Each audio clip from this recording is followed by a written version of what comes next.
This is the first in a series of lessons on Hendrix style rhythm guitar. We're going to break these up into short lessons where we work on different chord sounds, and by the end of it you'll have kind of a little Hendrix etude to play, a little practice piece, and hopefully it'll give you the opportunity to not only use this stuff for rhythm guitar playing, but also you can be able to see how you can use it for your lead guitar playing. This week we're going to be taking a look at the C chord. We're going to have a couple different ways we can navigate around this chord. It's C major. We are building it out of where you would actually have your C major bar chord with the root on the 8th fret. Here, based out of the E shape, if you're doing the cage rhythm chords.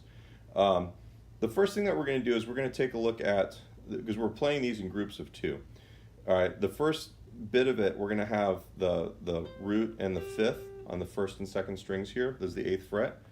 You're going to hammer on your 3rd finger onto the 10th fret on the 2nd string. But you want to make sure that we hear both strings. That note rings all the way through.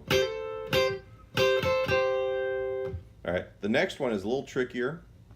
We're going to have our 1st finger on the 7th fret on the 3rd string, 2nd finger on the 8th fret on the 2nd string. We're going to hammer our 3rd finger onto the 9th fret on the 3rd string. All right, and then it's nice to be able to grab with your pinky the C on the 10th fret on the 4th string. What you'll find is that most of the stuff is kind of, you can actually take a look and find your C major pentatonic, where a lot of this stuff comes from. Also, you're pretty much building chords, kind of like a pedal steel player would do. Right. So the first batch of notes here, right, if you look at this chord shape here, you've got the root and the 5, right, and you're hammering onto the 6th, and then usually coming back there. And then this right here, we've got the 5 still of the chord, and this is the 2nd, hammering onto the 3rd of the chord. And then we can get the root right there. The idea is that if you know what these notes are relative to the triad or to the chord, it really helps you be able to actually voice these things so they make sense. They're not just licks. One thing we can also do, right, is we can take the first lick that we did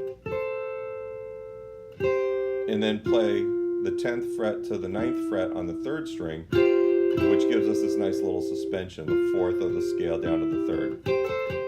You see me do a lot of, I'll do the bendy version of it, but in this context, it kind of gives you this neat little Hendrixy kind of melody kind of deal going on. All right.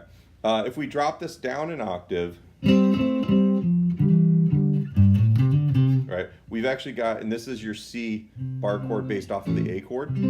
Right, we'll bar our 1st finger on the 5th fret on the 3rd and 4th strings. Same notes as what we started with on the 1st and 2nd strings, just an octave lower. Right, so we've got the note that hits the 7th fret on the 4th string. So this is root and 5, and that's the 6th, just like we have here. Right, this is our 4, just like we had here. Right, and then there's the 3rd of the chord. All right, we could. Well, we'll stick with just that for this position. So I can move down.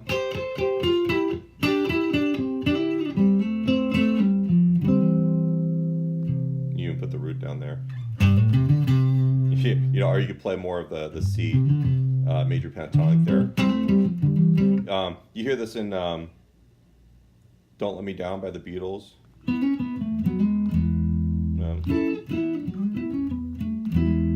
And they do it there with the they're in E, and then they got the open E string going here. They're at the 9th fret for the first.